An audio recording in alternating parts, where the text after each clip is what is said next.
Amigo, ¿qué les parece si le damos un aplauso, pero fuerte a Dios? Vamos, fuerte a Dios. Así es. Pueden sentarse. Usted, pero ellos no. ¿Qué le parece si le dice al que está a la par suya, Dios te amó primero? Vamos, dígale al que está a la par suya, Dios te amó primero. Si bien sabemos, vivimos en un mundo donde hay mucho caos y muchas cosas malas, ¿verdad? Pero usted se ha puesto a preguntar,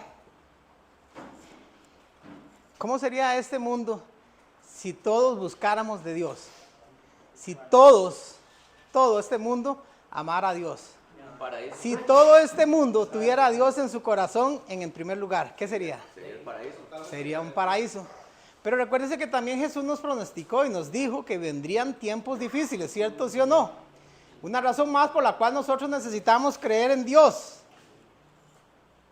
Vamos a ver si tengo algo bonito aquí para ustedes, porque mira, es que no es un secreto, o tal vez es un secreto para mí, pero yo quiero contárselos a ustedes hoy. Hay veces un día antes, yo busco qué poder darles a ustedes de palabra y lo estudio. Pero cuando vengo me paro aquí al frente de ustedes, no, Dios cambia. Dios cambia lo que yo estudié, porque muchas veces yo quiero darle algo a ustedes que yo estudié, pero cuando estoy aquí Dios me dice, no, pero es que esta no es la palabra que yo quiero para mis hijos. Sí, y vieras qué difícil que es, ¿por qué? Porque ustedes son familia, porque ustedes son mis hermanos. Entonces, solo tengo que obedecer a Dios, y a veces es difícil porque ustedes cada vez van aprendiendo más y más de la palabra de Dios, y nosotros necesitamos aprender más y más de la palabra de Dios para darles a ustedes. Pero en fin, nosotros solamente ponemos la semilla en ustedes. Dios hace el resto. Dios hace la obra en usted. Diga conmigo, Dios hace la obra conmigo. Dios hace la obra conmigo. Así es. No es lo que uno diga, la voluntad. Así es, amén. Primera de Juan 4:10. Dios te amó primero. En eso consiste el amor, en que nos hayamos amado a Dios, sino en que Él nos amó a nosotros primero. Envió a su Hijo para que fuera ofrecido como sacrificio por el perdón de nuestros pecados. ¿Cuánto nos ama Dios, cierto, sí o no? Dios nos ama más de lo que nosotros creemos, y más de lo que nosotros imaginamos. Pero también el amor de Dios es incondicional, ¿cierto, sí o no? El amor de Dios está con nosotros en todo momento, y aunque nosotros nos portemos mal, Dios siempre nos sigue amando. Él lo tiene todo, Él no necesita nada de nosotros. No necesita nada de nosotros, pero Él sigue siendo un amor incondicional, que es todo el tiempo en la vida de nosotros. Dice en Romanos 5:8, pero Dios demostró su amor por nosotros en esto, en que cuando todavía éramos pecadores, Cristo murió por nosotros. Qué bonito, ¿verdad? Esa no es exactamente la palabra que yo traigo para ustedes, pero es solamente una introducción. Como les dije al principio, qué bonito sería este mundo si todos nos amáramos los unos a los otros como Dios nos manda que nos amemos. ¿Qué sería este mundo? Sería algo parecido al paraíso, lo que Dios tiene preparado para nosotros en el cielo, ¿cierto, sí o no? Sería una bendición de Dios. Voy a dejar esta parte, se las iba a dar de una vez, pero quiero dejarlas para después porque creo que es muy buena para ustedes. ¿Qué estamos haciendo nosotros en este mundo por las demás personas que nos rodean? Si usted tuviera que partir hoy, Charlie, de este mundo, ¿qué le dejaría a usted a su familia o a sus nietos o a sus hijos o a sus familiares? Bueno, ahí ya yo dejé allí yo arreglado. Ajá, ya dejó alguna herencia dejó ahí. Ahí yo me bendijo. Y no, me puso a mí en el testamento, ¿no? Ay, Charlie. Ay, pero somos hermanos en Cristo, Charlie. Sí, no, pero mis hijos están primero. Eso. Ok, usted le dejaría una herencia a sus hijos. Usted le dejó una herencia a sus hijos. Sí, gracias. Ok, qué bueno. ¿Qué le dejaría a usted si usted tuviera una esposa, hijos? ¿Qué le dejaría a usted a su esposa y a sus hijos? ¿Material o espiritual? Yo estoy haciéndole la pregunta. Usted contésteme, no tengo que darle toda la respuesta. Y al menos yo, lo material es material, pero yo prefiero darle la fe que el Señor ha dado en mi vida, porque la palabra de Dios dice, cielo y tierra pasarán, pero la palabra de Jehová permanece. Así es. Entonces yo tengo que dejar un legado, lo que Jesús hizo en mi vida, por lo material viene y va, pero el que hace la voluntad de Jehová permanece. Qué bien, hermano. Déjeme darle la mano. Muchas veces nosotros, los seres humanos, nos preocupamos por qué vamos a dejarle a las personas que están a nuestro lado, a nuestros familiares, ¿cierto? ¿Sí o no? Como me dijo usted, yo les tengo un testamento ahí para mi esposa, para mis hijos, No, esposa no, nada. para sus hijos, pero, en fin, para lo que sea. Pero verdaderamente, lo que tiene más peso y más lugar en la vida de nosotros es el legado que nosotros le vamos a dejar a la generación que viene. Estamos hablando de cómo sería este mundo si todos amáramos a Dios, si todos les entregáramos el amor a Dios, pero no estamos haciendo nada por dejarle a la generación que viene acerca de Dios. ¿Qué tiene más peso, las cosas materiales en este mundo o las cosas de Dios? Ok, aquí vamos entonando bien, ¿cierto? ¿Sí o no? Como que nos vamos poniendo más serios. Nunca es demasiado tarde ni demasiado temprano para empezar a instruir a otras personas en el reino de Dios. Nunca es demasiado tarde ni demasiado temprano. Uno de los mejores legados que podemos dejar a las nuevas generaciones es el amor y el servicio a Dios. Ese es el mayor, el más grande regalo que nosotros podemos dejar a las personas que quedan, a las generaciones que vienen. Es el amor que Dios nos entregó a nosotros. Poderle servir a Dios. Porque estábamos hablando de cómo sería este mundo, ¿verdad? Pero si nosotros no le dejamos a las generaciones que vienen cómo amar y cómo servirle a Dios, ¿cómo será el mundo en que vienen ellos? Si ya estamos en un mundo difícil y vivimos en un mundo ya un poquito complicado, ¿cómo será el mundo para ellos cuando ellos vengan? Pero la pregunta es, ¿qué estamos haciendo usted y yo para dejar ese legado a las personas o a la generación que viene? Para mejorarlo. Es una pregunta muy buena, ¿verdad? ¿Qué estamos haciendo nosotros? Escuché de una mujer que le preguntó al pastor cuándo era el mejor tiempo para comenzar a educar a sus hijos sobre las cosas del Señor.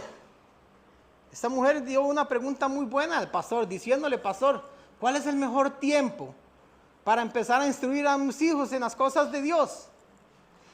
Y el pastor preguntó por la edad de sus hijos, a lo que ella contestó, 5 años tienen mis hijos.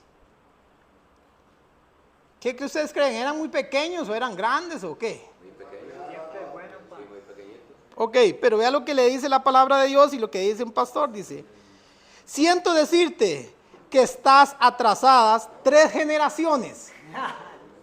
Si estos hijos tienen solamente 5 años y el pastor le dice, siento decirte que estás atrasada en 3 generaciones, quiere decir que ya a la edad de 5 años ella estaba atrasada 3 generaciones para hablarle a sus hijos acerca de la palabra de Dios, acerca del amor de Dios.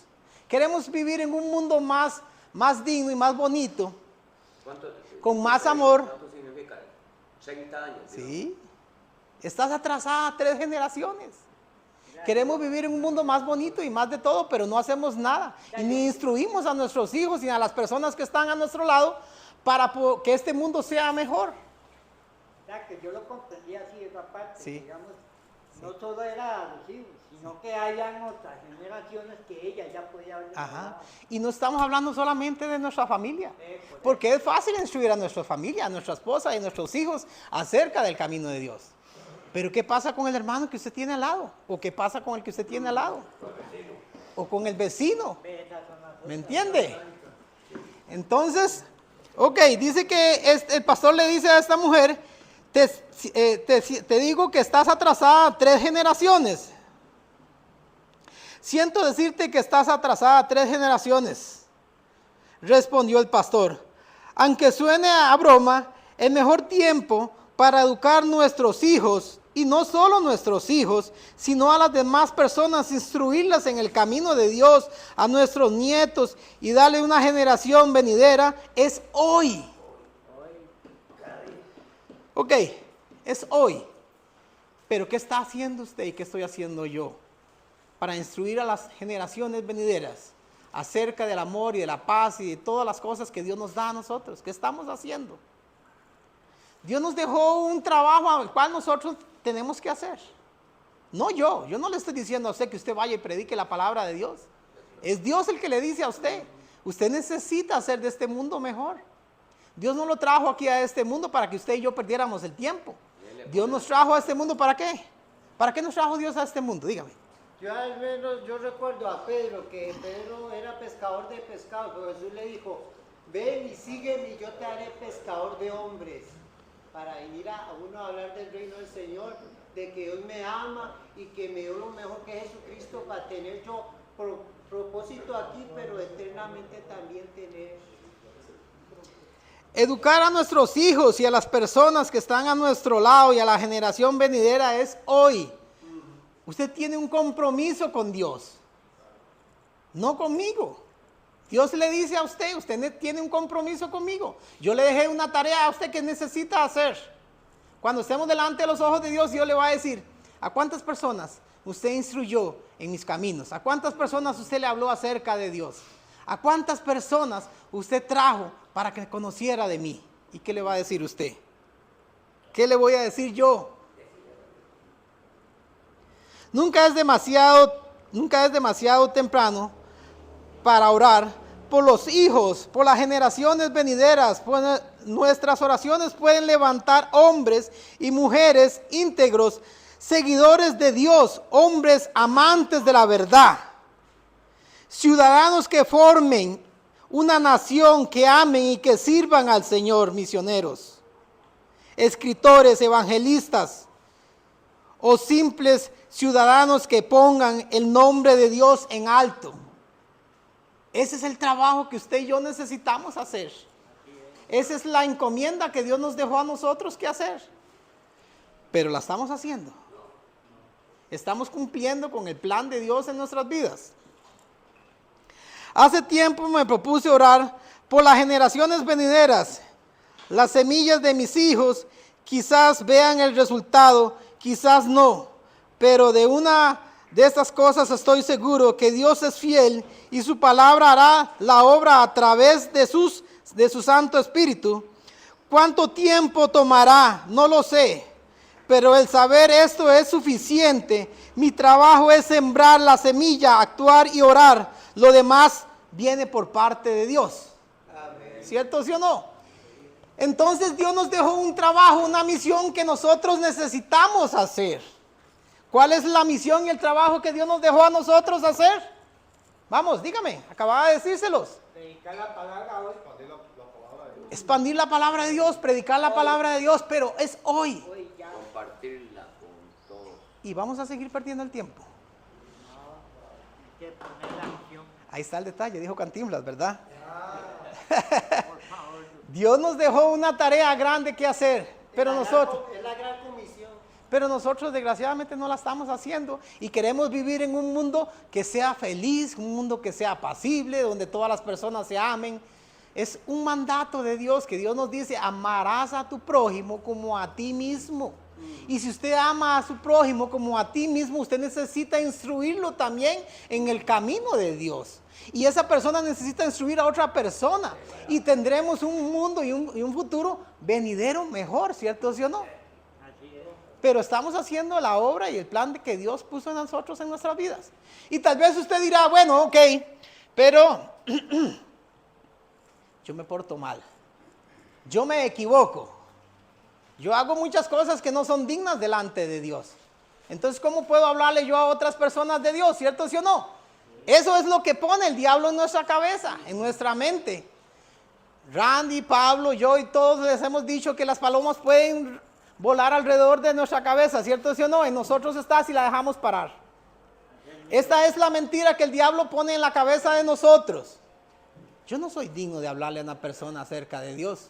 Usted dirá, ¿verdad? Y posiblemente yo. Mi hermano, si usted me hubiera conocido a mí hace mucho tiempo atrás, usted no tendría ni la más mínima idea de por cuántas cosas también yo he pasado. Pero le doy la gracia y la misericordia a Dios que hoy me tiene delante de ustedes pudiendo hablarles acerca de la palabra de Dios. Yo no soy diferente a ustedes. Cuando yo me muera voy a ir a un hueco igual que usted. Nos vamos a ver. Posiblemente van a tomar café al nombre suyo, al nombre mío también igual, ¿cierto? ¿Sí o no? Nos van a cafetear. Exactamente. Pero ahí está. Ahí es donde está el detalle. Nosotros necesitamos ser herramientas útiles para la obra de Dios. Y usted dirá, yo no soy útil o yo no soy digno de hablarle a una persona acerca de la palabra de Dios. ¿Cree usted que tal vez usted pueda llegar a ser alguno igual que alguno de los discípulos que tenía Jesús? ¿Usted se siente con esa capacidad de llegar a ser igual que uno de los discípulos de Jesús? Qué bien, me gusta esa actitud.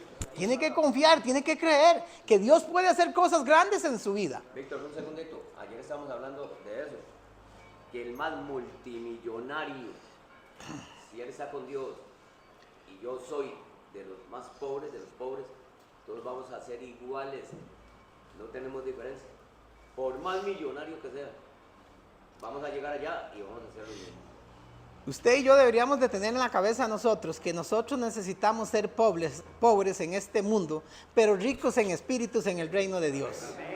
Amén, ¿cierto, sí o no? Ok. Solamente quiero ir terminando con ustedes diciéndoles esto. La Biblia nos enseña que los apóstoles originales de Jesús fueron. Ustedes dijeron que ustedes querían parecerse igual o ser igual que los apóstoles de Jesús, ¿verdad? Pero muchas veces el diablo dice, bueno, yo cometo muchos errores, yo soy un pecador, yo hablo malas palabras, yo esto y yo lo otro, y yo aquí y yo allá. Pero déjeme decirle esto, vea. Era Pedro, Santiago, Juan, Andrés, Felipe, Judas, Escariote, Mateo, Tomás, Santiago, hijo de Alfeo, Bartolomeo, Judas, Tadeo y Simón. Pedro, Santiago, Juan, Andrés y Felipe. Dice, oja aquí, esa es la parte más importante que yo quiero que usted entienda. Eran pescadores cuando se les llamó para ser apóstoles de Dios. Pero había algo muy importante en ellos, que también eran pecadores igual que usted y que yo.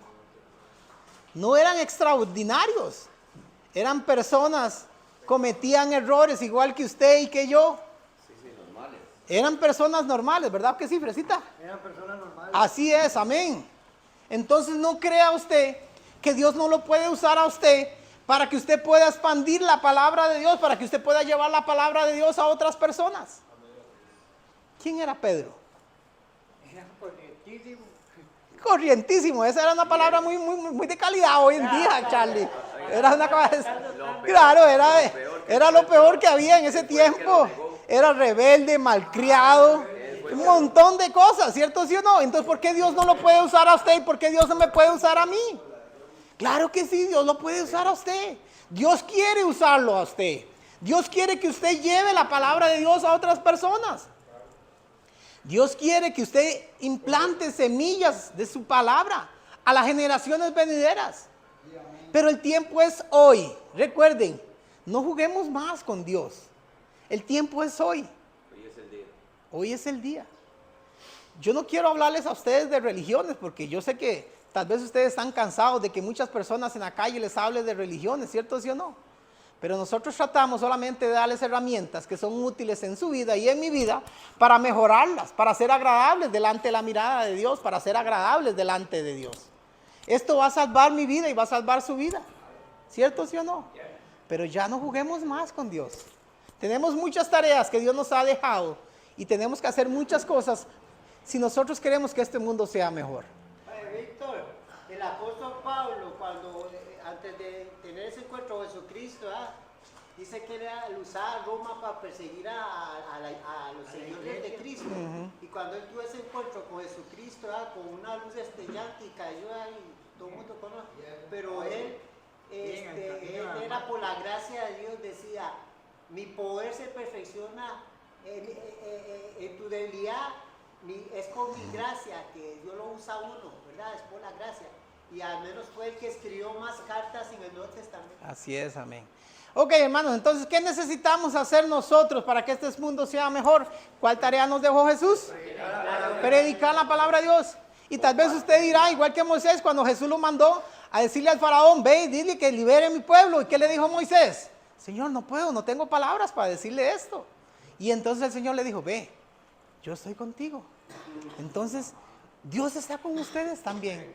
No piensen que ustedes no tienen la capacidad para hablarle acerca de Dios a otras personas. Yo no puedo. Tal vez el miedo, el pánico, o no tengo palabras que decirle. ¿Qué le voy a decir a esa persona? Dios te ama, Dios te quiere, Dios hace esto, lo otro. Y solamente 3 palabras me sé acerca de Dios. Pero Dios lo va a usar a usted y me va a usar a mí para que le hablemos a otras personas acerca de Dios. No hay que tener miedo. Vamos a orar para ir terminando. Gracias, Santo y poderoso Señor, porque el día de hoy, Señor, sé que tú me cubres, que tú me guardas, que tú me proteges, Señor. Gracias por tu palabra, Señor. Hazla que caiga sobre mi corazón y sobre el corazón de cada una de estas personas, Señor. Que no les dé vergüenza, Señor, hablarle a otras personas acerca de la palabra tuya, Señor. Haz los instrumentos, Señor, Padre bendito y amado, Señor, de tu palabra, Señor. Expándela sobre cada vida de cada persona de las cuales ellos le vayan a hablar, Señor. Que no nos dé vergüenza, Señor. Trae paz y alimento a sus corazones, Señor, en el nombre de Jesús. Amén. Amén.